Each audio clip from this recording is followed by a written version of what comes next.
자, 이제 상법 강의로 들어가 볼까요? 일단 뭐 상법은 보면 이제 선택형에서 이제 총 70문제 중에 뭐 정확하게 구별하기 어렵지만 한 20문제 정도가 출제가 되죠, 보면. 그러니까 분량으로 치면 사실 민소보다 선택형에서 더 많이 출제가 되는데, 물론 이제 민소 문제는 뭐 민법하고 또 연결된 것이 많긴 하지만, 그래서 이제 뭐 상법에서 한 이제 20문제 정도 나온다고 보면 되죠. 물론 이제 이 20문제 중에서는 뭐 10문제 이상이 이제 회사법이 나오죠. 그러니까 이제 상법은 이제 편제를 보면 이제 상법 총칙, 그다음에 상행위법, 그래서 상총 상행위법이 있고, 그다음에 이제 회사법이 있죠. 그다음에 이제 엄수표, 그다음에 보험회상 뭐 이렇게 나눠지는데, 교과서 편제들은 물론 이제 어음수표는 별도의 이제 어음수표법이 따로 있죠. 그래서 상법에서는 보험회상 이렇게 돼 있고, 근데 이제 해상법은 뭐 비공식적으로 출제 범위가 아니니까 이제 회사법은 아니 해상법은 뭐 나온 적이 없으니까 해상법은 무시하고, 그래서 이제 뭐 주관식 뭐 어떤 경우이든 이제 회사법의 비중이 뭐 선택 사례 기록 불문하고 회사법이 뭐 제일 중요하죠. 그럼 이제 회사법은 또 크게 보면 회사법 총칙하고, 그 다음에 이제 주식회사하고, 그다음 그 외 기타 회사. 이제 우리 상법상 회사는 5가지가 있는데 기타 이제 회사 나머지 회사들이 있죠. 근데 물론 이제 기타 회사도 이건 그냥 뭐 객관식 정도로, 객관식도 지금까지 뭐 두세 번 정도밖에 안 나왔는데 전체 뭐 기타 회사 나온 지문 합쳐봤자 얼마 안 되게 하는데요. 그래서 이제 회사법도 총칙하고 주식회사 위주로 뭐 정리하면 되고, 기타 회사는 이제 뭐 주식회사 법리들을 배우면은 뭐 그런 법리들 조문 정도 체크를 하시면 되는 부분이고, 물론 이제 기타 회사 조문들을 뭐 주식회사에 준용하는 그런 것들이 있는데 그런 건 뭐 주식회사에 다 배우니까 이런 구조로 되어 있고요.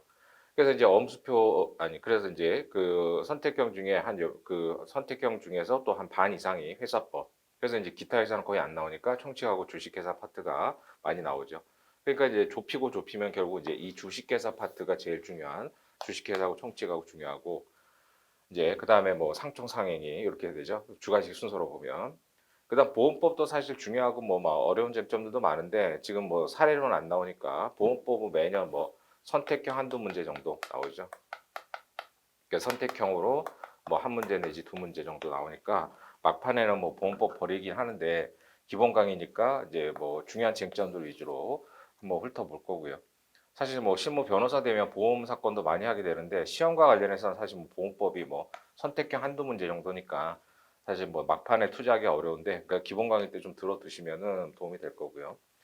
그다음 특히 또 엄수표도 상당히 어렵고 복잡한 쟁점들이 많은데 실제 시험에서는 뭐 그렇게 이제 어렵거나 그런 것도 안 나오기 때문에, 그러니까 엄수표 같은 경우 일단 선택형에서 한 4문제 정도 출제가 되죠. 그래서 그런 것들은 4문제 중에서 뭐 중요한 것들은 다 수업 시간에 다룰 거니까 이제 뭐 수업 들으시면 4문제 중에서 한 3문제 정도는 뭐 기본적으로 맞출 수 있어요. 그래서 그런 것들은 뭐 중요한 거 위주로 반복돼서 출제가 되는 것도 있으니까. 그리고 이제 엄수표 뭐 최근에 사례로도 출제가 됐지만 이제 사례하고 기록형에서 이제 출제될 수 있는 쟁점들이 있기 때문에 그런 건 체크를 하셔야 돼요. 이제 엄수표 비중도 만만치 않으니까 주관식에서 선택형이야 뭐 세네 개 정도 그렇게 되지만, 그래서 전체적으로 보면 상총 상행위하고 회사법의 이제 비중이 크고, 그다음 이제 보험법은 뭐 선택형 한두 문제 그 정도 시험과 관련해서는, 그다음 이제 어음수표 같은 경우는 이제 주관식에서 사례에서 계속 출제가 되고 있고 앞으로도 뭐 출제가 되어 있고 서로 보이고, 그다음에 심지어 뭐 기록형에서도 쟁점이 되니까 이제 그런 한도 내에서 좀 정리를 해야죠. 특히 이제 뭐 상법이 다른 과목에 비해서 이제 강약 조절을 많이 해서 해야 되기 때문에 어떻게 보면 이제 가성비는 민사법이 제일 좋을 수 있죠. 그러니까 민법은 워낙 양이 많고 민소는 어렵고, 그다음에 근데 뭐 상법도 쉽진 않지만 중요한 쟁점들 위주로 선별을 하면 웬만하면 다 뭐 예상 문제 안에서 걸리고 하는 것들이기 때문에 뭐 투자 대비 효율성 측면에서는 뭐 상법이 어떻게 보면 제일 나을 수 있죠. 똑같이 뭐 100점이잖아요. 뭐 다른, 예를 들어서 뭐 형법, 형소법 이런 것도 사례 100점인데 상법으로 치면 이제 민사법에서는 상법도 이제 100점인데 분량이 상총상해 회사 뭐 이런 데 집중되니까 아무래도 효율성 측면에서는 투자한 만큼의 이제 효과는 나오는데, 근데 그건 뭐 나만 그런 게 아니라 모든 수험생들이 공통적이긴 하지만 그런 측면이 좀 있죠. 자, 그래서 선택형에서 한 20문제 출제가 되고, 그다음 뭐 사례는 아시다시피 산문. 그래서 사례형에서 이제 1문, 2문, 3문인데 마지막 3문에 이제 100점으로 출제가 되죠. 100점으로. 그래서 보통 뭐 한 5문항, 6문항 정도 출제가 되는데 주로 이제 상총상인 회사에서 거의 뭐 80% 정도 출제가 되고 나머지가 뭐 엄수표에서 출제가 되고 뭐 이런 형태이죠. 그래서 이제 여기서 마찬가지로 이제 상총상행이 회사, 그 다음에 이제 여기 한 80% 정도 출제가 되고 나머지 한 20% 엄수표가 되고 그다음에 이제 기록형 가서도 마찬가지죠. 그래서 기록형에서도 지금까지 총 11번 실제 변시를 보는 동안에 기록형 문제에서도 많이 출제가 됐었는데 뭐 이제 주로 이제 회사법에서 많이 나왔지만 상총 상행위 부분도 나왔고 그다음 엄수표도 뭐 쟁점이 되고 그렇게 되기 때문에 전반적으로 결국 이제 뭐 전체 요 시험 범위 중에서 이제 강약 조절을 해가지고 뭐 회사법이 한 60% 차지할 거고 공부 분량이 그다음 나머지가 이제 그런 순서로 되겠죠. 그래서 특히 이제 강약 조절을 많이 해야 되는 부분이 이제 회사법이 상법이에요. 특히 그러니까 일반 교수님들 교과서 기준으로 하더라도 이제 수험과 관련해서는 안 봐도 되는 부분들이 많은 부분이죠. 그래서 뭐 100페이지라면 실제 시험용으로 봐야 될 거는 뭐 한 뭐 50페이지, 60페이지 정도 교수님들 교과서 기준으로 보면 근데 그걸 또 이제 강약 조절 좀 해드릴 테니까 그런 거 위주로 포인트로. 근데 저 지금 이제 기본 강의고 하니까 기본 용어부터 좀 정리한 다음에 그다음 나중에 실전용으로 공부하실 때는 좀 더 압축된 그 자료나 뭐 이런 것들 가지고 강약 조절 좀 많이 해야 되는 부분이죠. 전체 그래서 이 정도 선으로 이제 출제가 되고 있으니까 그거에 맞춰서 대비를 해야 될 거예요.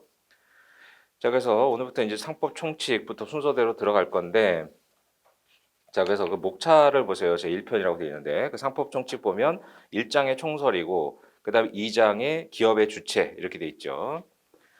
그래서 어디나 우리가 민법도 보면 그 뭐야, 권리 의무의 주체에서 자연인 법인 이렇게 나오잖아요. 여기도 마찬가지예요. 기업의 주체니까 상인이겠죠, 상인. 그다음에 우리가 민법 총칙에서도 이제 대리인이 나오잖아요. 그러면 이제 상법에서도 대리인이 있겠죠. 근데 상법에서 대리인을 상업 사용인 이렇게 얘기해요. 그다음 4장의 상호. 상호는 뭐예요? 상인의 명칭이란 말이죠. 그 상호. 그다음 뭐 상업 장부 이런 거는 뭐 크게 중요하지 않고. 그다음에 영업소는 이제 본점 지정할 때 그런 게 영업소가 되죠. 그다음에 이제 상업 등기. 우리가 부동산에서 부동산 등기를 다루듯이 상업 등기부가 있단 말이에요. 그래서 상업 등기의 법률 관계. 그다음 8장의 영업양도. 그래서 영업양도는 중요한 쟁점이어서 사례형, 기록형 다 나왔어요, 실제가. 근데 뭐 계속 나올 수 있는 부분이고. 그러니까 영업양도가 뭔지 이런 것들이 중요한 부분이죠. 그래서 상법 총칙은 그러니까 총칙이라는 게 민법에서 배우신 대로 상법의 모든 이제 기초 개념들을 공통적인 공통 분모를 뽑아 놓은 게 총칙이잖아요. 그러니까 이제 상법 총칙은 이제 기업의 주체인 상인이 하는 상행위부터 시작해서 그다음에 상업 사용인 장부, 영업소 등기 양도 이렇게 상법 총칙은 구성이 되어 있다. 이렇게 생각하고 들어가 보죠. 자, 1장의 총설로 가셔서 2페이지 보세요. 자, 그러면 처음부터 뭐 상법이 뭐냐 이거부터 개념 정의를 해야 될 텐데 이건 뭐 기초 개념으로서 한번 보고 넘어가면 되죠. 뭐 시험에 나올 얘기는 아니니까.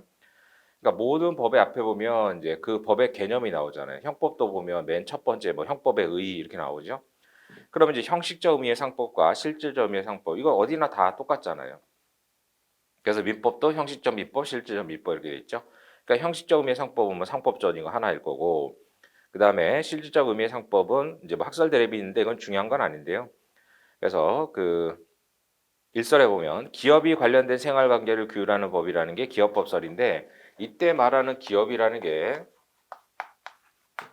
자, 뭐 현대 삼성 할 때 그 기업을 말하는 게 아니에요. 영업의 주체를 말한다는 거죠. 자, 그래서 뭐 기업이라는 게 이제 기업법이라는 게 뭐 상법의 개념인 건데 이제 기업 조직이라고 하면 우리가 보통 뭐 현대 삼성 이런 큰 회사만 재벌 기업만 생각하는데 그런 기업이 아니라 그냥 영업의 주체를 말한다라고 보면 되는 거예요. 그래서 뭐 안 중요한 거니까 그냥 그런가 보다. 그다음에 로마자 3번에 민법의 상환은 그냥 개념 정도 상식적으로 뭐 선택형 해석까지 출제될 정도는 아닌데 자, 민법의 상화라는 게 뭐예요? 그 내용 보시면은 상법의 원리가 그러니까 상법에서 만들어진 그러니까 상거래가 더 신속하게 이루어졌을 거 아니에요. 그래서 상법에서 만들어진 법리가 개인 간의 거래에도 적용된다는 것을 말해요. 그래서 상법의 원리가 민법에도 침투하는 것을 의미하는 것을 민법의 상하라고 하는데 자, 첫 번째 상법에서 형성된 기본 원리 또는 제도 등이 민법에 들어간다는 거죠. 또 두 번째, 민법에 속하고 있던 법률 제도가 상법으로 간다라는 거예요. 그런 것들을 민법의 상화 이렇게 한다는 거죠. 그러니까 이제 우리가 뭐 일반적으로 친구들끼리 거래를 할 때도 상법의 법률 관계들을 적용하는 그런 경우들이 있잖아요. 그런 것들을 민법의 상하라고 한다. 뭐 그 정도만 보시면 되겠고, 네, 그런 기초 개념이니까 그 정도. 그래서 뭐 1절 이런 것들은 뭐 저 나중에는 안 봐도 되는 거죠. 자, 2절에 가서 보시면 상법의 법원인데 우리가 민법에서도 보면 민법 1조에 민법의 법원 하잖아요. 자, 그러면 그 상법 밑에 조문을 보시면 1조 상사 적용 법규 이렇게 돼 있죠. 가로 열고. 그래서 조문 뒤에 보면 이렇게 가로 열고 뭐 이렇게 써 있잖아요. 이런 것들을 표제라고 하죠. 표제. 그래서 1조의 표제가 뭐냐 이러면 상사 적용 법규 이렇게 돼 있잖아요. 자, 상사에 관해서 상법의 규정이 없으면 상관습법에 의하고 상관습법이 없으면 민법의 규정에 의한다. 그래서 이거 민법 할 때도 나오잖아요. 그래서 법의 적용 범위와 관련해서 원래 관습법은 보충적 적용이 되는 건데 상관습은 뭐예요?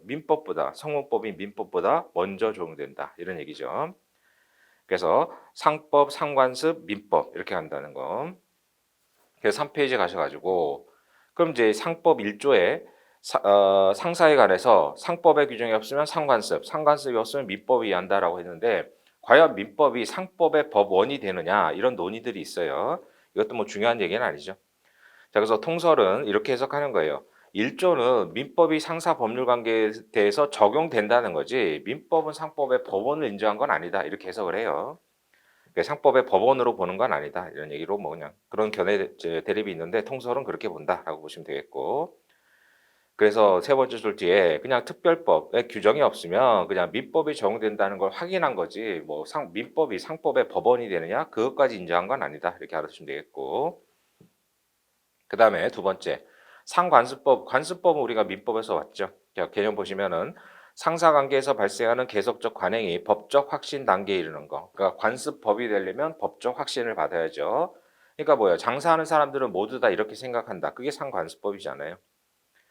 그래서 1조는 좀 전에 보신 대로 성문법이 민법보다 상관습법이 우선한다고 되어 있죠. 그런 의미로 보시면 되겠고. 그다음 이번에 사실인 상관습은 민법 총칙에서 우리가 사실인 관습과 관습법 할 때 봤죠. 그래서 사실인 상관습은 관습법까지 되지는 않았지만 이제 당사자의 의사표시 해석을 하는 보충 규정이 적용될 수 있다 이거죠. 자, 그래서 그 이번에 두 번째 줄 사실인 상관습은 민법 106조에 따라서 그에 따른 의사로 했을 때 이제 법률행 효력, 즉 법률행 해석 기준이 되는 거죠. 그러니까 관습법은 법원이니까 법원의 재판의 기준이 되는 거고 사실인 관습은 법률행위 해석 기준이 된다고 민촉에서 봤죠. 뭐 그 얘기 그대로 가는 거예요. 자, 그러면 3번에 상관습은 아까 1조에 있었잖아요. 그래서 관습법은 임의법규에 대한 관계에 있어서 변경적 효력을 가지지만 강행법규에 반하는 관습은 이제 당연히 보충적 효력, 강행법규에 반하는 관습을 인정해 줄 수는 없죠. 그래서 그런 정도만 보시면 되겠고.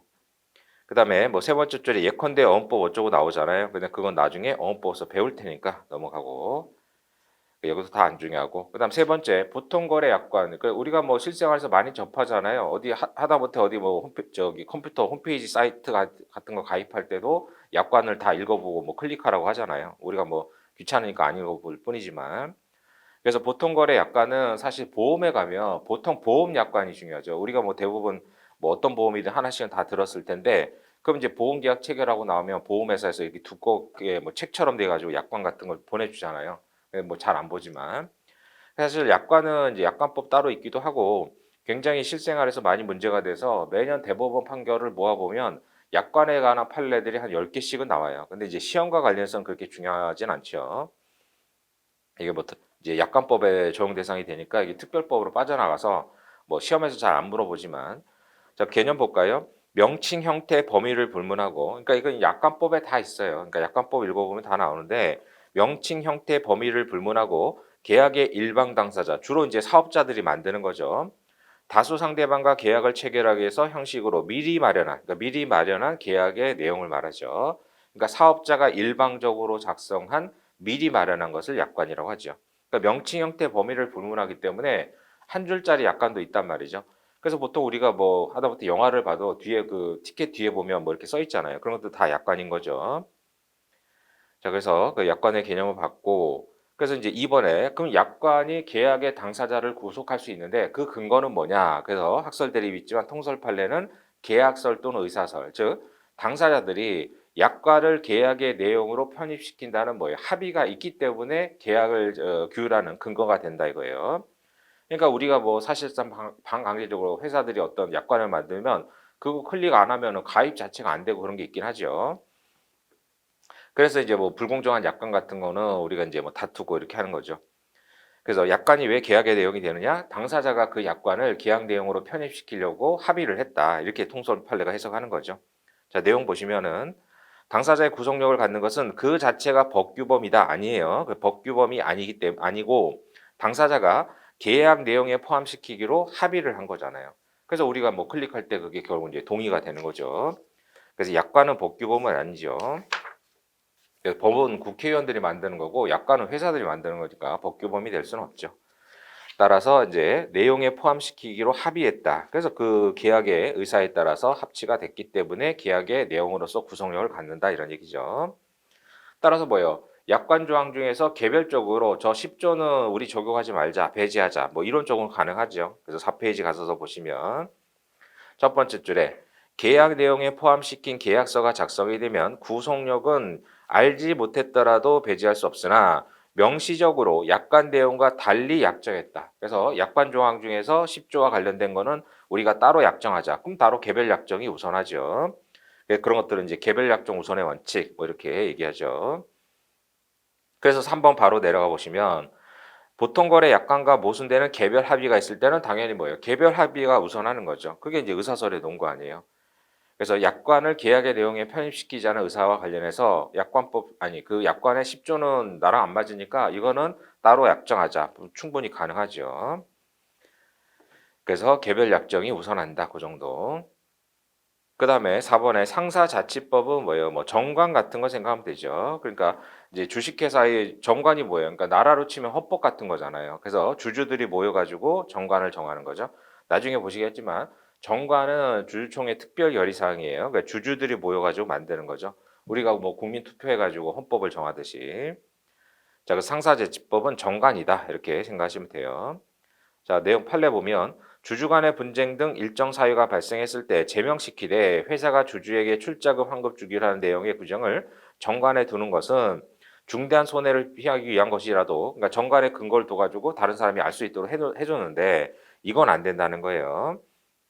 왜냐하면 법정 사유 외에는 자기 주식 취득을 금지하는 341조 그래서 나중에 주식 파트에서 보시겠지만 341조도 상당히 중요한 조문이에요. 그래서 341조 위반인데 341조를 물어본 거예요. 그래서 강행 규정을 본 거죠. 그래서 그렇기 때문에 회사가 주주에게 출자금 등을 환급하는 내용을 규정한 정관 등등은 회사 본질에 반한다는 거예요. 그리고 자기주식 취득 금지 그게 341조 배울 건데 거기도 위반돼서 무효다. 그러니까 강행 규정 위반의 법률 행위는 무효잖아요, 무효. 그래서 아무리 정관의 규정을 뒀더라도 정관은 법 이하 밑에 있는 거기 때문에 이제 정관이 법을 위반할 수 없단 말이에요. 그래서 판례 번호 뒤에 써놨죠. 강행 규정 위반한 정관은 무효라는 거예요.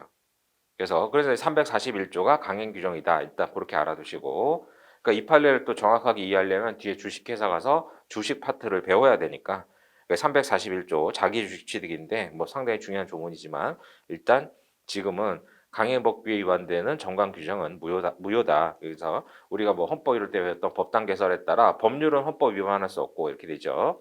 그럼 또 정관은 법률 위반할 수 없고 이렇게 되는 거고. 그다음 상사 판례 참고사항 보시고 그다음에 조리 우리가 뭐 민법에서도 조리의 법원성 여부 뭐 검토하고 이러잖아요. 뭐 그와 똑같은 거예요. 자, 그래서 판례 보면 정관의 보수 규정이 없고 주청 의결도 없을 때 구민법상의 상무지체요. 그러니까 지금으로 치면 상무이사를 말하죠. 상무이사. 따라서 밑줄 친 부분에 조리에 의하여 상당한 액수를 지급한 것이라고 단정하고 상당액을 일정액으로 인정한 조치에 위법이 없다. 이렇게 본 거죠. 뭐 좀 옛날 판례지만 그러니까 상무이사면 뭐예요? 당연히 뭐 돈 얘기를 안 하더라도 돈을 받을 수 있는 거 아니에요. 그래서 그러면 이제 얼마를 줄 거냐? 뭐 평균 보수 같은 거 산정할 수 있겠죠. 그 조리에서 다른 회사들의 비슷한 지위에 있는 상무이사가 이 정도 받는다. 그럼 우리도 이 정도 받아야 된다. 뭐 이렇게 할 수 있는 거죠. 그래서 조리로 정할 수 있다. 뭐 그 정도. 객관식으로도 안 중요하니까 정도 보시고 그다음 7번 가셔서 그럼 결론은 지금까지 다 모아보면 상사법규 그러니까 상거래 분쟁이 생겼을 때 법원이 뭘 가지고 재판하느냐 순서대로 써보면 일단 상사자치법이 있겠죠. 그래서 정관의 내용을 일단 봐야 될 거 아니에요. 그래서 뭐 주주하고 회사하고 소송이 붙었다. 그럼 그 회사 정관에 뭐라고 돼 있는지를 일단 봐야 되겠죠. 그다음에 없으면 뭐예요? 상사특별법 또는 뭐 외국과의 관계면 상사조약 이런 게 적용될 수 있겠죠. 국제 거래를 하던가 이러면 상사조약. 그다음에 이제 상법으로 가고 그다음 상관습법 가고 그다음에 상사판례법이라고 가로로 묶어 놓은 건 그건 견해 대립이 있기 때문에 그래요.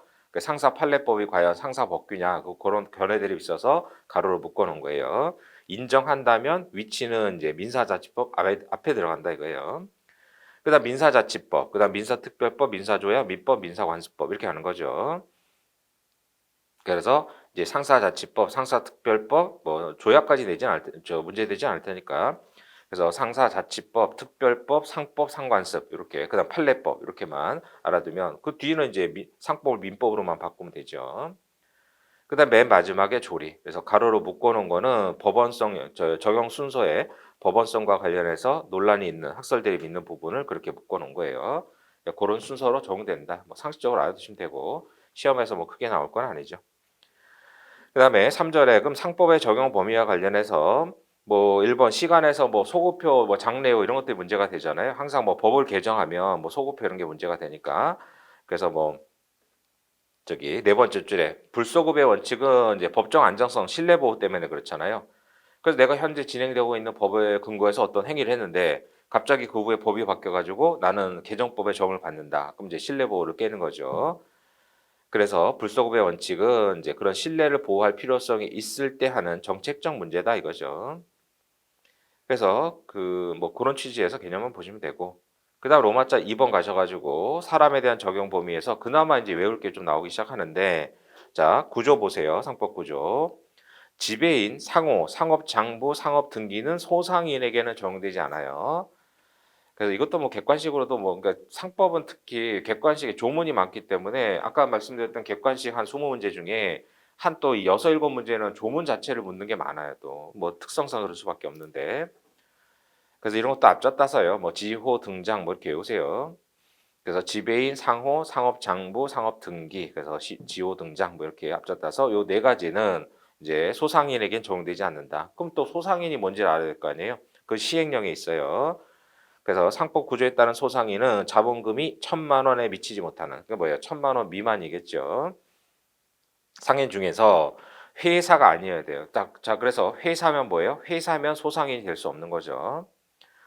자, 개념으로 내려가서 보시면 일정 규모 이하의 상인 중에서 회사가 아닌 자를 말해요. 그래서 그 일정 규모라는 게 1,000만 원 미만인 거죠. 그래서 그 세 번째 줄 뒤에 회사는 자본금이 얼마이든 간에 일정 설비, 조직을 갖춰야죠. 회사가 되려면. 그다음에 이제 등기를 한단 말이에요. 따라서 회사는 이제 뭘 하든지 소상인이 될 수 없다. 그래서 시행령에서 회사가 아닌 자로 한다. 이렇게 돼 있으니까. 그래서 회사는 자본금이 얼마이든 소상인이 될 수 없고 그래서 소상인은 자본금 1억 아니 1,000만 원 미만이다 이거예요. 그럼 지호 등장을 적용하지 아니한다. 이렇게 보시면 되겠고. 그다음에 3번에 2조 보세요. 공법인의 상행위에 대해서는 예를 들어서 뭐 공법인은 이제 국가가 이제 어떤 이제 그 국가 운영과 관련해서 만든 법이잖아요. 근데 공법인도 뭐예요? 물건을 팔거나 일 수 있잖아요. 그래서 공법인의 상행위에 대해서는 뭐예요? 그 법령에 그 근거법이 있을 거 아니에요. 그래서 근거법에 규정이 없을 때 상법을 적용한다. 이렇게 보시면 되겠고. 그래서 그 상행위가 뭐냐? 공법인이 무슨 상행위 되느냐? 이제 그건 뒤에 나오니까 일단 공법인도 상행위를 할 수 있는데 그때는 근거법에 이제 있을 거란 말이죠. 규정들이 없으면 그때 상법이 적용된다. 그 정도 보시면 되고. 자, 3조는 중요한 조문이죠.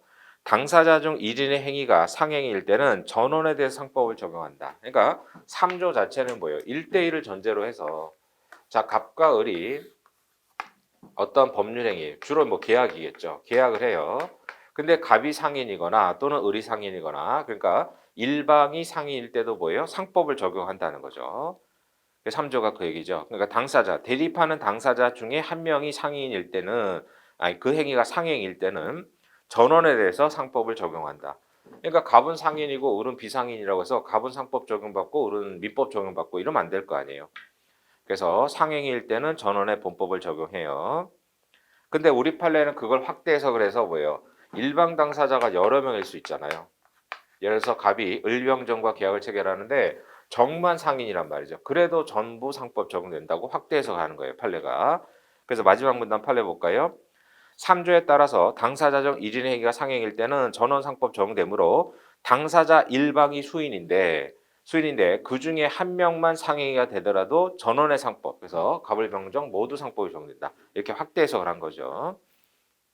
자, 그래서 당사자 중에 한 명만 상행이어도, 그러니까 상행위는 상인이 하는, 뒤에서 보시겠지만 상인이 하는 모든 행위가 상행위가 아니잖아요. 그러니까 상인이 자기가 뭐 가족들하고 놀러 가서 뭐 물건을 산다, 이건 상행위가 아니죠.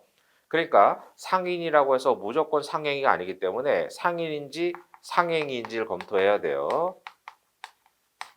그래서 상인이 자기 뭐 집을 이사 간다고 집을 사는 거 이런 건 상행위가 아니잖아요. 그래서 1인의 행위가 상행인 때 이렇게 해놨잖아요. 그래서 1인이 상인인 때가 아니라, 그래서 1인에게만 상행이 되더라도 전원에 대해서 상법을 적용한다. 그래서 3조가 그런 의미에서 중요하고, 그러니까 한 명만 상행이어도 전부 상법을 적용하는데, 자, 예외적으로 둘 다 상인이어야지만, 즉 쌍방적 상행이어야지만 상법이 적용되는 게 또 따로 있어요. 그런 것도 이제 이거는 일방적 상행이도 된다는 거죠. 근데 쌍방적 상행위일 때만 상법이 적용되는 그런 경우들이 있거든요. 특별 규정으로서. 그러니까 그건 나올 때마다 기억을 해야 돼요.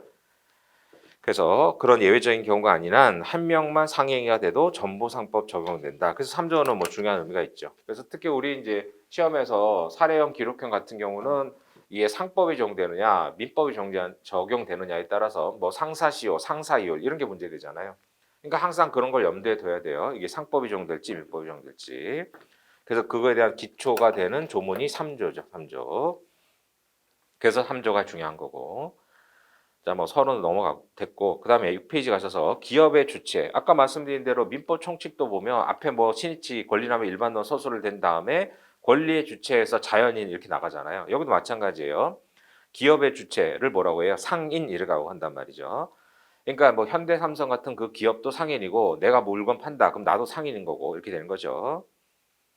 자, 개념 볼까요? 형식적으로는 기업 생활 관계. 말씀드린 대로 상법 공부할 때 기업이라고 하면 현대삼성만 생각하시면 안 돼요. 내가 뭐 물건 만들어서 이제 뭐 노점을 한다. 그렇게 해도 이제 뭐 기업이 될 수 있는 거죠. 자, 그래서 기업 생활 관계에서 발생하는 권리 의무의 귀속 주체를 상인이라고 하죠. 그래서 이제 상거래의 귀속 주체를 상인이라고 한다는 거예요. 자, 그래서 이제 상인은 형식적 파악된 개념이기 때문에 개인 기업, 그래서 내가 사업자 등록하고 내가 혼자 장사한다. 그럴 때 내가 상인이 되는 거고, 회사일 때는 당연히 회사가 상인이 되죠. 자, 그러면 이번에 상인 여부 판단, 이게 중요한 게 말씀드린 대로 이제 사례형 기록형에서 상법 적용하느냐, 민법 적용하느냐 이걸 판단하는 문제가 생겨요. 그래서 뭐 가구업체를 운영하는 갑은 이렇게 나오면 아, 얘는 상인이구나, 뭐 이렇게 이런 것들을 판단할 수 있어야 돼요. 자, 그러면 상인인지 여부를 판단할 때는 자, 순서도를 어떻게 그려야 되느냐? 자, 첫 번째 회사 여부를 판단해요. 회사 여부. 그래서 얘가 회사인지를 본단 말이죠. 그러면 회사는 뒤에서 보시겠지만 등기를 해야 되겠죠? 등기가 왜냐하면 설립 등기가 성립 요건이니까. 그래서 설립 등기가 되어 있는지. 그래서 설립 등기는 회사의 법인의 뭐예요? 성립 요건이잖아요. 성립 요건. 자, 그래서 얘가 회사가 맞다. 그래서 설립 등기가 됐다. 그러면 무조건 상인이에요. 그래서 상인인데 이제 뭘 하느냐에 따라 달라지는 거죠. 그래서 회사가 상법 46조의 행위를 한다. 그 다음에 46조 이외의 행위를 한다. 이렇게 구별이 되는 거예요. 그래서 그 회사가 뭐 하느냐. 그래서 46조 좀 이따 보실 텐데 46조는 열거 규정이기 때문에 열거던 행위를 하면은 이제 상사회사가 되는 거고요. 상사회사. 그 다음에 46조 이외의 행위를 하면은 그걸 민사회사라고 해요. 그래서 회사면 이제 무조건 상인이다. 다만 46조를 영업으로 하면은 그 회사 이제 목적이 있을 거 아니에요. 그럼 46조 행위라면 상사회사라고 하고 46조 외의 행위라면 민사회사라고 해요. 그러니까 이건 뭐 등기됐는지만 보면 되죠. 근데 문제는 2번 이제 자연인일 때는 봐야 돼요. 예를 들어서 뭐 공무원이 퇴직하고 나서 자기가 퇴직금 받아가지고 뭘 해보겠다. 이제 노후 생활을 해야 되니까. 그럼 이 사람이 언제부터 상인이 되느냐에 따라 상법을 적용받느냐, 민법을 적용받느냐. 그러니까 뭐 소멸시 같은 게 5년이냐 10년이냐 이게 문제가 되죠. 그러면 이 사람이 자연인이면 첫 번째 뭘 봐야 되냐면 자 4조 플러스 46조를 봐야 돼요. 그래서 4조 플러스 46조에 해당된다. 그러면 이제 얘가 이 사람이 당연상인이 되는 거예요. 당연상인. 그 다음에 4조 플러스 46조에 해당되지 않는다. 그럼 뭐로 봐야 돼요? 두 번째 5조를 봐야 돼요. 5조 정확하게 1항 이렇게 되는 거죠. 그래서 5조 1항에 해당되면 의제상인이에요. 그래서 5조 2항은 이제 민사회사니까 5조 2항은 민사회사 좀 이따 보실 거고. 그래서 이제 당연상인이 되면 이걸 검토할 필요 없죠. 근데 당연상인이 아니에요. 그럼 이제 의제상인 여부를 검토해야 돼요. 그래서 의제상인 요건 갖추면 상인인 거고 의제상인 요건을 못 갖추면 뭐예요? 상인이 아닌 거고 이렇게 되는 거예요.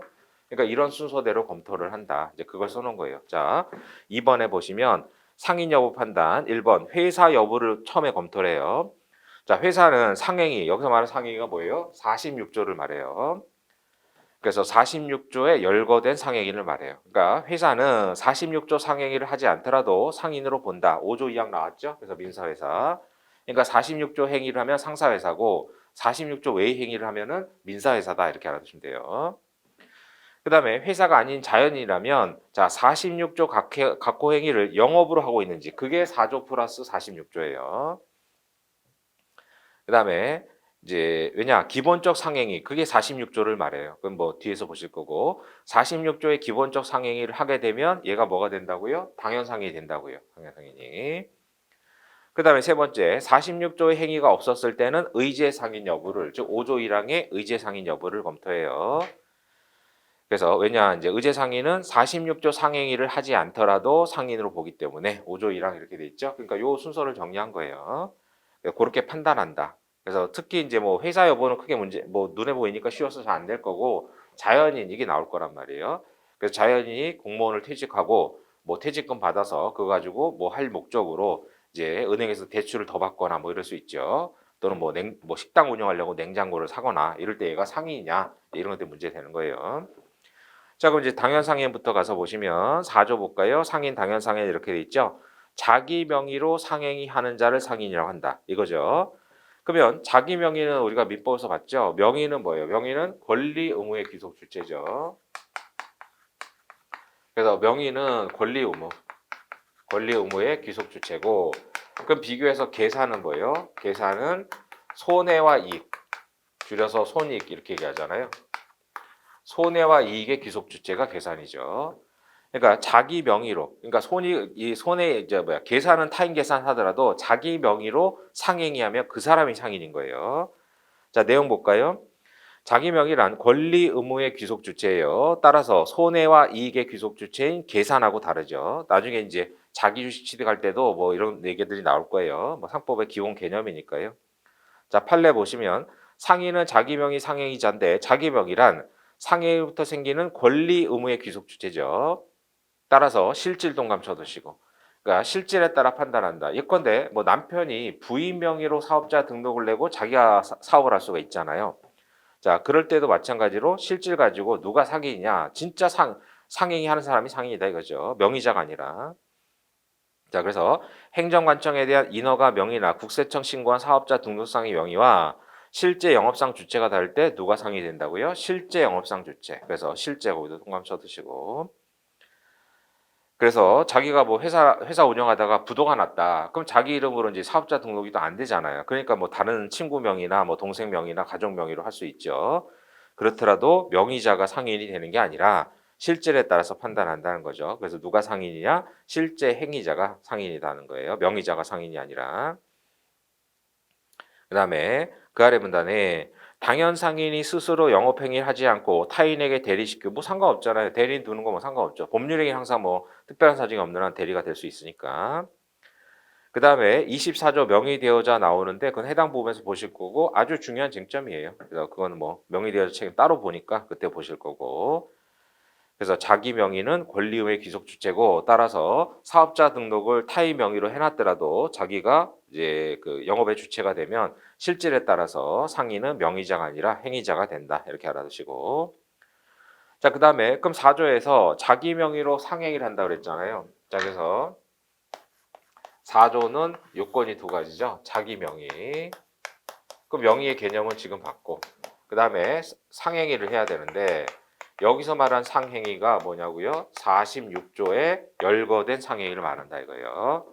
자, 그러면 7페이지 가셔가지고 상행위 보시면 그래서 46조를 기본적 상행위 또는 영업적 상행위 이렇게 얘기해요. 그러면 상행위가 되려면 뭐가 있어야 되느냐? 그 가나다 목차를 체크해야죠. 방가로 가번, 영업성, 나번의 기업성, 다번의 한정성.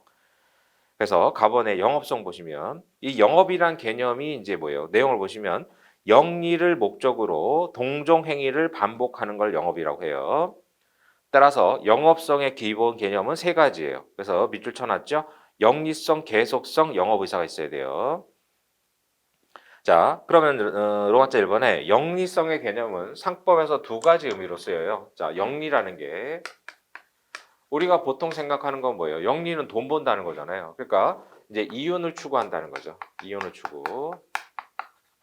그러니까 영리라는 게 이윤을 추구한다. 쉽게 해서 뭐 돈 번다 이런 얘기잖아요. 근데 답안지에 뭐 쓸 일 없겠지만 이윤 추구 이렇게 하도 되죠. 혹시 쓰려면. 그다음에 또 하나는 뭐냐면 회사법에서 중요한데 이익을 분배한다는 개념이에요. 영리라는 게. 그러니까 돈 벌어서 뭐 하냐. 그래서 이익을 분배한다. 누구들에게? 구성원에게요. 구성원에게. 그래서 구성원은 누구냐? 주주라고 생각하시면 돼요. 주주. 또는 주식회사 외의 회사에서는 사원 이런단 말이죠. 그래서 우리가 민법에서도 사원 이렇게 얘기하잖아요. 그래서 이 사원이 뭐 우리 아빠 회사 다니는 회사원이다. 그때 그 사원이 아니죠. 이 구성원을 말하죠. 주식회사로 치면 주주. 그러니까 돈을 벌어가지고 구성원들에게 분배를 한다. 그러니까 주식회사 배당하잖아요. 그래서 그런 것들이 영리성의 개념인 거예요. 그래서 상법상 영리는 두 가지 의미로 쓰이는데 이윤을 추구한다는 건 뭐예요? 상인이 될 수 있다는 거죠. 상인이. 그래서 지금 우리가 보고 있는 짜거나 음화자 1번의 영리성은 뭐예요? 상인, 우리가 지금 상인의 개념을 보고 있잖아요. 당연 상인의. 그래서 거기서 말하는 영리성은 이걸 말하죠. 이윤을 추구한다. 그럼 상인이 될 수 있다는 거예요. 그러니까 예를 들어서 뭐 저기 환경 단체가 있다. 환경 보호라는 단체가 자기들이 뭐 이제 운영 자금 같은 게 필요하잖아요. 그러니까 뭐 캐릭터 상품을 만들어 가지고 판단 말이죠. 그럼 뭐예요? 그거를 그 돈을 가지고 그 단체 운영 자금으로 쓰지 뭐 구성원들한테 나눠주는 게 아니잖아요. 그러니까 환경 단체 같은 경우도 이윤을 추구해서 상인은 될 수 있는 거죠. 그러니까 예를 들어서 뭐 서울시가 뭐 캐릭터 상품을 만들어서 뭐 사람들한테 판다. 그럼 돈 버는 거 아니에요. 그러면 서울시도 상인이 될 수 있죠. 근데 그 번 돈 가지고 뭐 저 서울 시민들한테 나눠주고 그게 아니잖아요. 그러니까 이제 상인은 될 수 있다. 그다음에 이익을 구성원들에게 분배한다는 건 뭐냐? 이제 회사가 된다는 뜻이에요. 회사. 그래서 나중에 회사법에서 보시겠지만 상법상 회사는 뭐라고 개념 정의하느냐? 영리법인이라고 해요. 영리법인.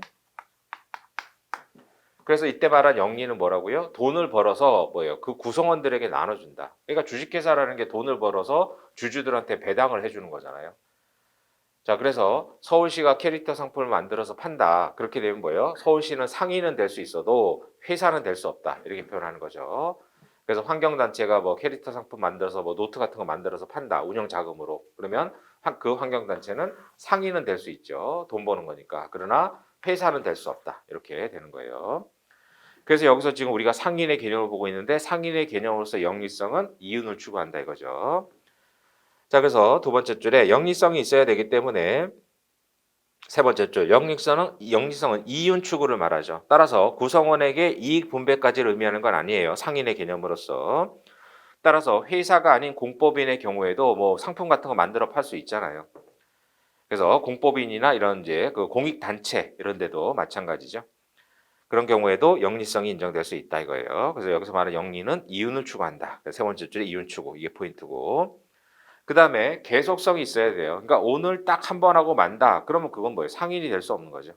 근데 앞으로 계속할 목적으로 오늘 첫날 개업을 했다. 그럼 앞으로 계속할 거니까 계속성이 있죠. 자, 그래서 계속성이 있어야 되기 때문에 기회가 있을 때마다 반복하는 뭐 투기 행위 이런 건 계속성이 없어서 안 된다는 거예요. 다만 뭐 단기간 이런 건 상관없겠죠. 그래서 뭐 올림픽 기간 동안에 여기서 장사한다. 그런 건 뭐 영업성이 있겠죠, 당연히. 계속성이 있겠죠. 그다음에 영업 의사가 있어야 될 거 아니에요. 그래서 영업성은 영리성, 계속성, 영업사 이 세 가지 요건을 갖춰야 된다는 거고. 자, 판례 볼까요? 46조에 해당되기 위해서는 영업으로 해야 되는데 그 밑에 조문에 나와요. 자, 영업으로 한다는 것은 영리 목적 동종 행위를 계속 반복. 그래서 영리성, 계속성이 있어야 되죠.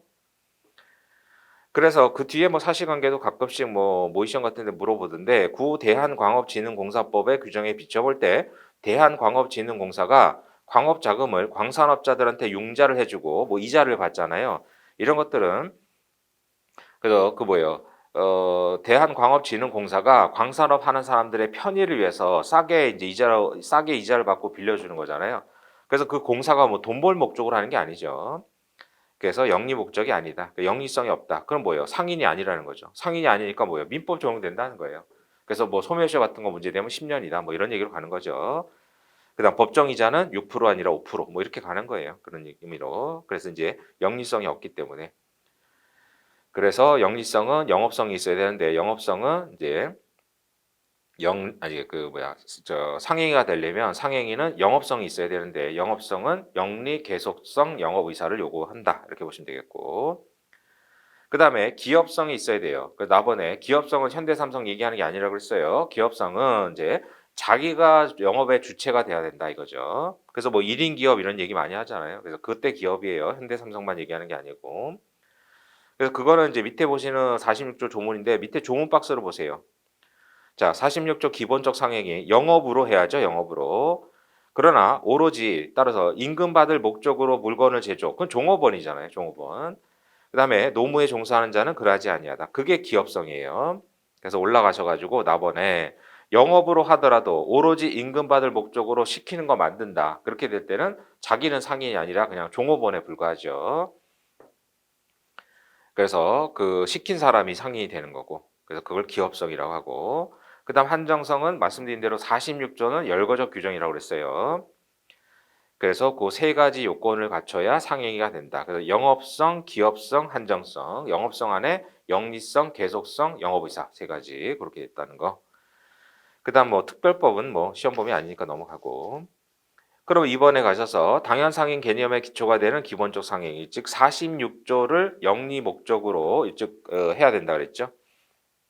그러면 46조 영업으로 해야 돼요. 그래서 아까 영업성이 나왔고 영업으로 하는 다음 행위를 상행이라고 하는데 오로지 임금받을 목적으로 물건 제조, 노무 제공은 기업성이 없기 때문에 얘는 상인이 아니다 이거죠. 그러면 이제 1호부터 쭉 읽어보면 1호에 보면 매매, 2호에 임대차, 그 다음에 3호에 수선 뭐 이렇게 돼 있죠. 그 다음 5호에 뭐 노무도급 인수, 뭐 출판 뭐 쭉 나오잖아요. 그래서 그런 것들이 기본적 상행위, 뭐 우리가 잘 알고 있는. 그 다음 넘어가셔가지고 11호의 중개에 관한 행위, 그래서 공인중개사 생각하면 되죠. 그 다음에 13호에 뭐 운송의 인수, 뭐 택배업 이런 걸 거 아니에요. 14호에 임치의 인수 이런 건 뭐예요? 뭐 창고업자 이런 사람들 그렇게 되겠죠. 그 다음 17호에 뭐 보험 당연히 뭐 상이고. 그 다음에 18호는 좀 의미가 있는 게 우리가 보통 이제 뭐 중고등학교 때 배웠던 1차 산업 중에 46조에 들어가 있는 건 18호 뿐이에요. 그래서 광물 또는 토속의 채취에 관한 행위. 이거는 이제 1차 산업이잖아요. 근데 1차 산업인데도 46조에 들어간 거 이거 유일하죠. 그러니까 목축업 이런 건 없단 말이죠. 22호까지 열거된 규정 중에 목축업 없잖아요. 그러니까 목축업을 하게 되면 어떻게 돼요? 5조의 의제 상위는 될 수 있어도 근데 당연 상위 될 수 없는 거예요. 그래서 1차 산업 중에서는 18호가 유일하다 이렇게 보시면 되겠고. 그다음 뭐 19호의 리스 뭐 이런 것들 나오죠. 근데 거기 10호도 그렇고 뭐 10호, 13호, 14호 이렇게 보면 뭐뭐의 인수 이렇게 돼 있잖아요. 뒤에 나올 텐데 이런 행위를 예를 들어서 택배업들이 돈 버는 건 뭐예요? 우리한테 택배 물건을 받아 가지고 운송해 주고 우리한테 택배비를 받잖아요. 근데 그 운송해 주는 거는 이제 보조적 상행에 불과하고 우리하고 계약을 맺는 게 영업적 상행이죠. 그러니까 그 조문에 인수라고 돼 있잖아요. 그러니까 13호에 운송의 인수 그럼 뭐예요? 우리가 물건을 보낸다. 그래서 내가 뭐 부산까지 뭐 택배를 보내야 돼요. 그럼 택배 회사하고 계약을 체결하잖아요. 그럼 택배 회사 입장에서 배달을 해줘야 될 텐데 배달해 주는 거는 보조적 상행이고 이런 운수업자가 뭐예요? 갑과 계약을 체결해서 이런 일감을 따오는 거 그걸 인수라고 한단 말이죠. 이게 영업적 상행인 거죠. 그래서 갑이라는 사람한테 물건 보내는 사람한테 택배비를 받고 이런 일감을 따오는 거 그걸 인수라고 해요. 이게 영업적 상행이고 그로 인해서 따온 물건을 갖다 배달해 주는 거 그건 보조적 상행이에요. 그래서 다 인수 이렇게 돼 있잖아요. 그러니까 14호의 임치 인수. 그러니까 창고업자도 이거 보관 맡아 주세요라는 사람한테 그 보관을 맡는 계약을 체결하는 게 그게 영업적 상행이다 이거예요. 자, 그럼 구체적으로 가셔서는 이제 가번이 좀 의미가 있어요. 그래서 가번에 보면 동산, 부동산, 유가증권, 기타 재산의 매매인데, 자, 그러면 매매 학설 대립이 있어요. 자, 그래서 학설을 좀 보시면 매수, 그러니까 매수는 유상 취득을 다 포괄하는 거예요. 공짜로 받으면 그건 증여잖아요. 그러니까 여기서 말한 매매에서 매수라는 거는 유상으로 승계 취득, 돈 주고 뭐 돈 주든 다른 걸 주든 이제 유상으로 취득하는 걸 말해요. 자, 그래서 매수와 매도로 보는 견해는 뭐냐? 매수 매도는 이익을 얻고 양도할 의사에 의해서 내면적 관련이 있어가지고, 그러니까 매수해가지고 그걸 바로 팔아야 된다는 거예요. 그래서 일설은 그 다음에 이설은 뭐냐? 매수 또는 매도잖아요. 그러니까 일설은 매수와 매도고, 그러니까 매수하자마자 바로 팔아야 되는 거고, 이설은 매수 또는 매도예요. 그러니까 뭐예요? 나중에 팔 목적으로, 나중에 가격이 올라갈 때 팔려고 쌓아놓는 것도 있잖아요. 그거, 그러니까 당장 안 팔더라도 매수만 해도 상이 된다는 거예요. 46조 1호에 해당된다는 거예요. 그다음에 가지고 있다가 물건값이 올랐어요. 그럼 그때 시장에 풀 수 있잖아요. 그래서 그게 매도인 거죠. 자, 그래서 매매를 판매할 목적으로 매입하는 행위. 그러니까 지금 당장 안 팔아도 상관없어요. 그래서 나중에 팔 목적으로 매입하는 행위. 그다음에 미리 사둔 것을 이제 풀자. 이것도 매매라는 거죠.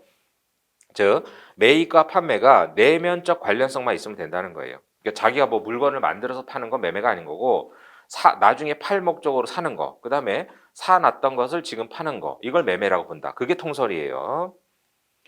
그래서 이제 이설만 알아두시면 돼요. 그러니까 매수 또는 매도다 이거예요. 그래서 그 일설과의 차이점은 이제 일설은 사자마자 바로 팔아야 되는데 이설은 그게 아니라 나중에 팔아도 일단 팔기 위해서 사놓는 것도 사두는 것도 매매가 된다. 뭐 그 정도 보시면 돼요. 그게 다설이니까. 근데 판례는 보시면 자기가 재배한 농산물을 매도하는 행위도 영업으로 한다면 상행위가 된다. 이렇게 본 거죠. 그러니까 거기서 말하는 상행위가 뭐예요? 46조 상행위가 된다 이런 얘기잖아요. 그러면 농산물을 매도하면 이게 이제 자기가 뭐 과수원하고 뭐 배추 재배해서 팔고 이런 거 수박 재배해서 팔고 이렇게 생각하면 되잖아요. 그럼 생각해 보면 뭐 배추를 키우려면 배추 씨앗을 사온 거 아니냐 이제 그렇게 생각할 게 아니라 배추 자체를 사온 건 아니잖아요. 그러니까 자기가 씨앗을 구해다가 배추나 수박 농사를 지어서 판단 말이죠. 그럼 이거는 자기가 사온 거를 파는 게 아니잖아요. 그러니까 매도일 뿐 매수와 매도가 내면적 연관성이 있는 행위가 아니잖아요. 근데 우리 판례는 상행위로 봤단 말이에요. 자, 그래서 판례 번호 뒤에 평가를 보면 이는 매수와 내면적 연관성이 없는 매도만으로도 그러니까 자기가 매수한 물건을 파는 게 아니잖아요. 그래서 이거를 가지고 씨앗 산 거 아니냐 이렇게 생각하시면 안 돼요. 씨앗을 그대로 파는 게 아니니까. 그래서 배추 씨앗을 사가지고 재배해가지고 배추 씨앗을 파는 게 아니잖아요. 그러니까 배추를 파는 거니까. 그래서 매수와 내면적 연관성 없는 매도. 그러니까 자기가 재배한 농산물을 파는 거잖아요. 이것도 뭐라고요? 이것도 매매로 봤다는 거죠. 판례는. 그러니까 다수설하고 다른 거예요. 다수설은 이설인데 다수설은 이설이어서 매수 또는 매도. 그러니까 매도가 되려면 매수한 물건을 팔아야 돼요. 그게 다수설인데 판례는 자기가 재배한 농산물을 파는 거. 즉 매수한 물건을 파는 게 아니라 자기가 재배한 농산물을 파는 것도 상해가 된다고 본 거죠. 그래서 이제 우리 판례는 이제 그 매수와 내면적 연관성 없는 매도도 상행위가 된다고 봤다. 그렇게 알아주시면 되겠고. 근데 다수설은 이제 매수 또는 매도다 이렇게 보는 거예요. 그래서 검토는 다수설로 갔어요. 그래서 이설하고 판례 입장만 알아주시면 되겠고. 그래서 판례는 뭐 그 판례 하나밖에 없기 때문에 그 정도. 그러면 이제 방가로 2번 가셔가지고 매매의 구체적 내용은 이제 이설에 따라 보면 사는 행위란 단순한 매수뿐만 아니라 유상의 승계 취득을 다 포함해요. 그러니까 물건을 받으면서 돈을 주면 매매고 다른 물건 주면 교환이잖아요. 뭐 그런 얘기죠. 그래서 유상의 승계 취득을 다 포함하는 넓은 개념이라는 거예요. 그래서 따라서 무상 취득, 원시 취득 아까 말씀드렸죠. 원시 취득에서 원시 생산업자. 그러니까 자기가 재배하는 거. 씨앗 사온 거 아니냐 이렇게 생각할 게 아니라 씨앗 자체를 파는 게 아니잖아요. 그러니까 원시 생산업자 이런 것들은 매매에 해당되지 않는다. 다수설에 따르면. 근데 우리 판례는 농산물 매도를 매매로 봤다. 뭐 이렇게만 알아주시면 되겠고. 그래서 밑줄 친 부분에 파는 행위란 자기가 산 물건이거나 유상으로 승계취득한 물건을 파는 행위이기 때문에 포인트가 뭐예요? 매수와 내면적 연관성. 즉 자기가 매수한 물건을 가지고 있다가 팔아야 된다는 거예요. 그래서 원시 생산업자가 스스로 생산한 물건을 파는 행위는 매매가 아니다라고 보는 거예요. 그래서 자기가 농사 지어 가지고 배추 파는 건 이제 다수설에 따르면 매매가 아니다라는 거죠. 그렇다고 상인이 아니냐? 그건 아니죠. 그래서 46조가 아니면 5조로 갈 수 있잖아요. 그러니까 46조의 상행위가 아니다는 거지 상인이 아니다는 아니죠. 상인은 될 수 있죠. 5조 1항에 따라서. 그래서 46조 1호의 매매가 아닐 뿐인 거예요. 그래서 원시 생산업자의 판매 행위가 기본적 상행위 아까 얘기했죠. 1차 산업은 18호밖에 없다고 그랬어요. 그래서 원시 생산업자가 생산한 물건을 계속적 반복적 그래서 팔게 되면은 뭐예요? 5조 1항 좀 이따 보실 의제 상인은 될 수 있으나 46조에 따른 행위가 아니기 때문에 당연 상인이 될 수 없다지 상인이 안 된다 그럼 틀리죠. 상인은 당연히 되죠. 당연 상인이 아닐 뿐이에요. 그래서 그 1호의 매매 개념에 학설들이 있다. 그래서 다수설은 매수 또는 매도. 그래서 이제 나중에 팔 목적으로 사는 거. 그다음에 예전에 사놨던 것을 파는 거. 이거 전부 다 매매가 된다 이거죠. 그다음에 9페이지 가셔서 그다음 나머지 조항들은 그렇게 중요하진 않아요. 그래서 뭐 방가로 3번에 자기가 매수한 물건에 제조 가공했을 때 그럼 이게 이제 가공 도급이냐 아니면 뭐 매매냐 뭐 그런 학설 대립인데 안 중요하고요. 그다음 나번에 임대차 있고 다번에 제조 가공 수선. 그러니까 이거는 뭐 사례 같은 거나 혹시 나오면 쭉 이제 1호부터 22호까지 쭉 읽어 보면서 이제 어디에 해당되는지 이런 거 찾으면 되니까 주로는 뭐 이제 매매가 많이 문제가 되죠. 그래서 매매 그다음 2호는 임대차 그다음 다번에 보면 제조 가공 수선 뭐 이런 것들이고 자, 그래서 답번해 보세요. 제조 가공 수선은 사실행위니까 이게 상행위가 아니라 이런 행위를 이런 일감을 따오는 게 상행위가 된다 그랬죠. 그래서 이런 일감을 따오는 게 상행이고 그렇고 후속 조치로서 뭐 제조 가공 수선 만들어 주는 거. 그러니까 뭐 만들어 주세요라는 일감을 따오는 게 영업적 상행이고 만들어 주는 건 뭐 사실행위에 불과하고 이렇게 되는 거죠. 그다음 라오의 뭐 공급행위, 그다음 마번에 여기도 마찬가지죠. 작업이나 또는 노무 도급의 인수 이런 일감을 따오는 행위가 영업적 상행위가 된다 이거예요. 그다음 출판, 뭐 광고, 그다음에 아번에 수신, 여신, 뭐 이런 금융거래, 뭐 이런 것들. 그 목차만 쭉 받으면 되죠. 그다음에 자본에 보면 공중이 이용하는 시설에 의한 거래인데 별도로 이건 또 공중적객업자라고 또 따로 있어요. 그래서 자본의 첫 번째 뒤에 나오죠. 151조의 공중적객업자라고 뒤에 또 나올 거고 그다음에 상행위 대리인수. 그래서 요건 또 뒤에 대리상이라고 또 볼 거예요. 그래서 뭐 두 번째 줄에 체약 대리상 이렇게 나오죠. 그래서 그건 상행위법에 가면 대리상이라고 보실 거고 그다음 카본의 중개에 관한 행위는 우리가 제일 잘 아는 건 공인중개사 아저씨들 잘 알잖아요. 자, 그래서 중개가 뭐예요? 타인 간의 법률 행위가 이어지도록 힘쓰는 것을 말해요. 타인 간의 법률 행위 중개 인수하는 행위를 말하는데 뭐 중개 대리상, 상사 중개인 뭐 등등 있어요. 그래서 우리가 제일 잘 아는 거는 이제 그 공인중개사도 상인은 맞지만 상사 중개를 하는 거 아니죠. 우리가 집을 사고 파는 거는 민사잖아요. 그러니까 공인중개사는 민사 중개인이죠.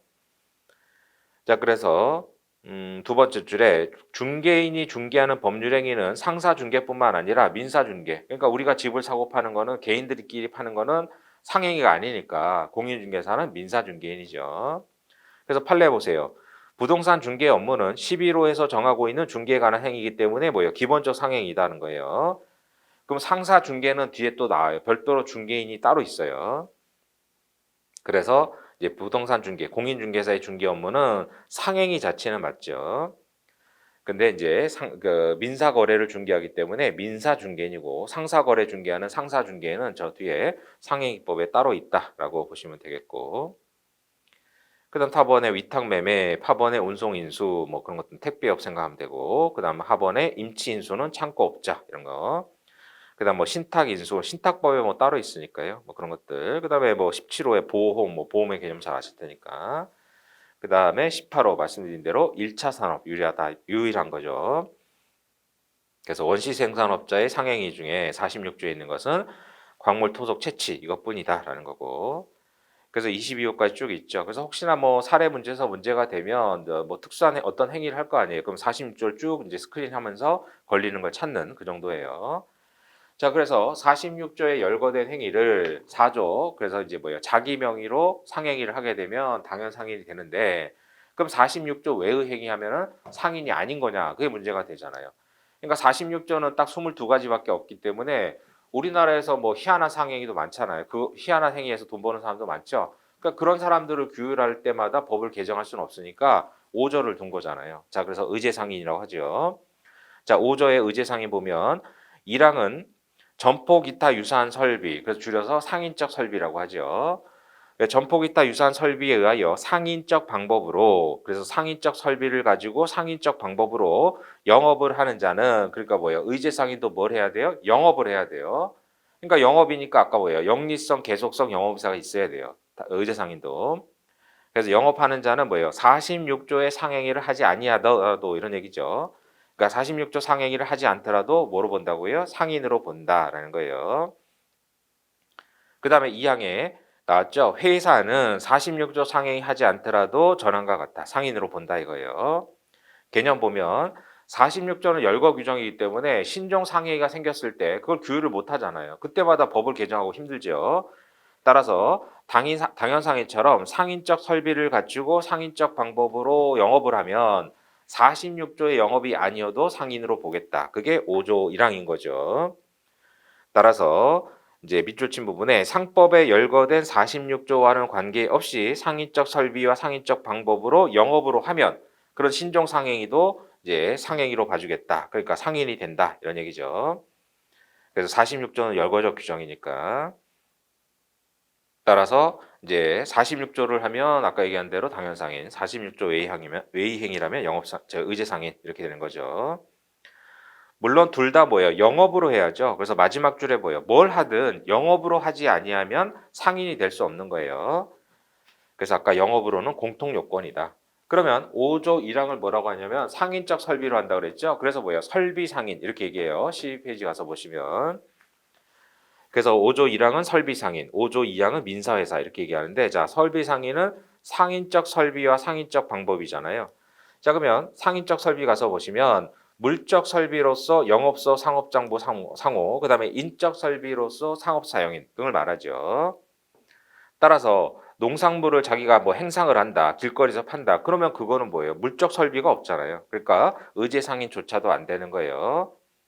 근데 뭐 점포를 두고 판다. 그럼 뭐예요? 자기가 이제 뭐 수박이나 배추를 재배해 가지고 자기가 길거리에 돌아다니면서 팔고 이거는 이제 상인이 될 수가 없겠죠. 의제 상인이 안 되잖아요. 물적 설비가 없는데 길거리에 앉아서 파는 거는.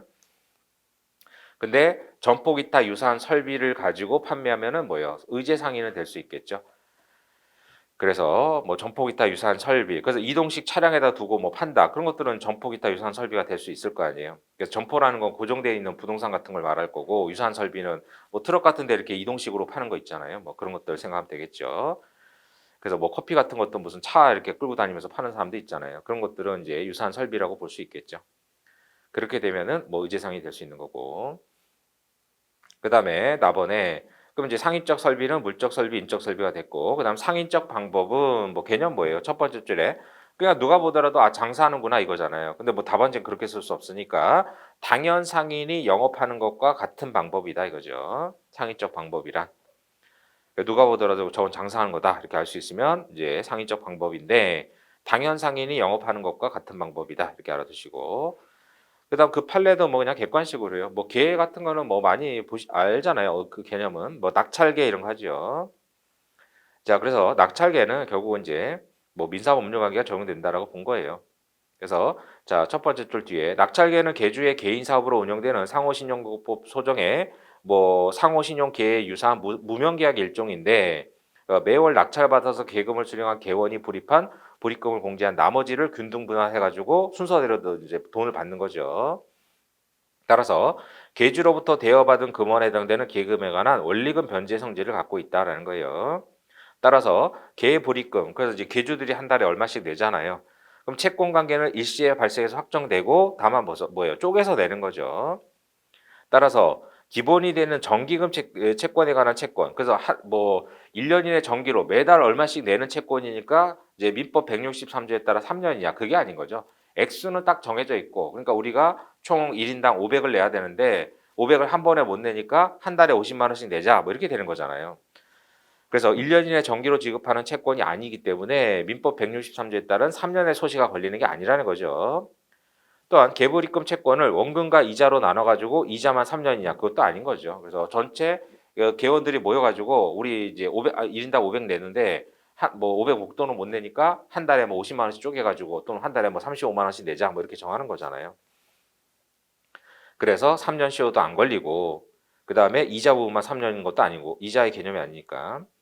그럼 뭐냐? 판결지 2번. 계주가 여러 개의 낙찰계 운영에서 얻은 수입으로 꾸려왔다고 할지라도 계주가 상인적 방법에 의한 영업으로 계를 운영한 것이 아니라면 이런 얘기죠. 그래서 상인적 방법이 아니라면 의제상인이나 46조의 등등이 아니다. 그러니까 당연상인 의제상인이 아니다 이거죠. 그럼 상인이 아니니까 5년이 아니다. 그럼 뭐예요? 3년 아니고 5년 아니니까 일반 민사채권은 10년이다 이거죠. 그래서 계주를 상대로 청구하는 건 10년이다 이렇게 보시면 되겠고. 자, 관련 판례 보시면 이제 변호사가 뭐 이제 그 변호사, 법무사 뭐 이런 이제 특수 직업이 있는 사람들이 뭐예요? 자기들이 상호 등기하겠다고 했단 말이죠. 상호. 그러니까 뭐 이제 뭐예요? 법원에서 상호 등기 신청했더니 배척을 했어요. 그래서 그걸 다툰 거죠. 그러니까 대법원이 뭐예요? 변호사는 상인이 아니다 이렇게 본 거죠. 그래서 안에 내용을 쪽에 보시고 그냥 맨 밑에 밑줄 친 부분에 뭐 객관식으로도 그렇게 중요하진 않죠. 자, 변호사를 상법 5조 1항이 규정하는 그러니까 46조에는 변호사 업무가 없단 말이죠. 그러니까 5조 1항으로 가야 될 텐데 5조 1항이 규정하는 상인적 방법으로 영업하는 자라고 볼 수 없기 때문에 변호사는 당연상인은 당연히 아니죠. 46조에 변호사업은 없으니까. 근데 5조 1항의 의제 상인도 아니다라고 본 거죠, 판례가. 뭐 공익성이 있고 어쩌고 이렇게 돼 있어서 그 얘기예요. 그러니까 상인이 아니니까 상호가 있을 수가 없잖아요. 그래서 13페이지 가서 보시면 밑줄 친 부분에 법무법인의 설립 등기를 상호 등을 등기사항으로 하는 상법상 회사 설립 등기, 개인 상호 등기와 동일시할 수는 없다 이거죠. 그래서 법무법인은 법이니까 그 뭐 1학년 때 법조윤리학 때 배웠잖아요. 변호사법 하면 설립 등기를 해야죠. 근데 그게 상인 등의 등기하고 다르다 이거예요. 그다음에 그래서 판결이 3번에 변호사는 의제상인이 아니기 때문에 밑줄 친 부분에 등기관이 변호사의 상호 등기 신청을 각하했죠. 그래서 상호 등기 신청했는데 각하했는데 적법하다라고 본 거죠. 그다음에 B번도 똑같아요. 이제 법무사도 똑같이 청구했는데 아니다. 법무사도 상인 아니다. 변호사 법무사 상인 아니다. 뭐 그 정도 보면 되겠고. 그다음에 이제 C번도 내려가셔 가지고 밑줄 친 부분에 변호사는 이제 의제상이 아니다는 게 판결지 1번 그대로고 판결지 2번에 변호사갑이 을과 위임 계약에 따라 성공보수 지급 소송을 제기했죠. 네, 성공보수금 지급 채무가 민법에서 의미하는 영업에 관한 채무라든가 또는 변호사 사무실이 영업소냐 아니다라는 거예요. 따라서 이제 뭐 영업소 등이 아니다. 그러니까 을의 이행 채무는 금전 채무니까 뭐예요? 지참 채무잖아요. 따라서 갑의 주소지 관할 법원에 관할권이 있는 것이지 이제 변호사 사무실이 아니다 이런 얘기죠. 그래서 영업소가 아니니까. 그러니까 영업에 관한 채무는 영업소가 저기 뭐야 변제 장소잖아요. 근데 이건 영업에 관한 채무가 아니기 때문에 갑 개인 집의 주소지가 관할권이 있는 것이지 변호사 사무실이 관할권이 아니다라는 얘기죠. 그런 것들은 뭐 객관식의 관할 문제로 같이 연결돼서 나올 수 있으니까 알아두시고. 그다음 3번에 이제 민사회사로 가는 거죠. 자, 3번 보면 상행위를 영리 목적으로 하는 회사가 상사회사죠. 그러니까 46조를 영리 목적으로 하면은 상사회사, 46조 외의 행위를 영리 목적으로 하면 민사회사 이렇게 되는 거예요. 따라서 밑줄 친 부분에 상법이 적용된다는 점에서는 똑같죠. 그래서 민사회사는 민법이 적용돼요? 아니죠. 그래서 회사는 상법 적용되고 다만 둘 다 뭐예요? 영리성은 있어야 된단 말이죠. 영리성. 그 민사회사는 영리성이 없어야 되는 게 아니죠. 영리성이 있어야 된다. 그때 말하는 이제 영리성 아까 보셨던 그 개념이 그대로 적용돼요. 자, 그래서 그러면 이제 민사회사는 뭐냐? 그 쉽게 얘기해서 아까 18호를 제외한 1차 산업들이 그 맨 마지막 줄에 농업, 축산업, 수산업 같은 1차 산업을 하는 회사들을 말하겠죠. 광산업은 18호에 있으니까. 그래서 그런 회사들이 민사회사겠구나. 그런 개념 정도만 잡으면 되겠고요. 그래서 이제 상인을 판단하는 방법을 봤죠. 회사인지 여부, 그다음 자연일 때는 4조 46조, 5조 1항 이제 이렇게 가는 거고 그다음 중요한 건 5조도 뭐예요? 영업으로 해야 된다는 거. 영업성은 공통된 요소인 거죠. 그래서 이제 그 영업성의 제일 중요한 개념이 영리성인데 이때 영리성은 이윤을 추구한다. 이렇게 되는 거고. 그다음에 이제 회사 개념은 회사 첫 번째 또 나와요. 이제 그때 보실 거고. 그렇게 해서 이제 상법의 적용 범위가 되는 상인을 판단했고. 그럼 이제 회사는 설립 등기하면 되잖아요. 설립 등기하면 그때부터 이제 회사가 되니까 뭘 하든 이제 상인인데 자연인은 이제 언제부터 이 사람이 아까 얘기한 대로 공무원 퇴직하고 이제부터 내가 좀 식당 좀 운영해서 노후 자금을 써야 되겠다라고 하면 언제부터 상이 될지가 문제되는데 그게 이제 2절에서 말하는 상인 자격 취득 상실의 문제예요. 자, 잠시 쉬었다가 하겠습니다.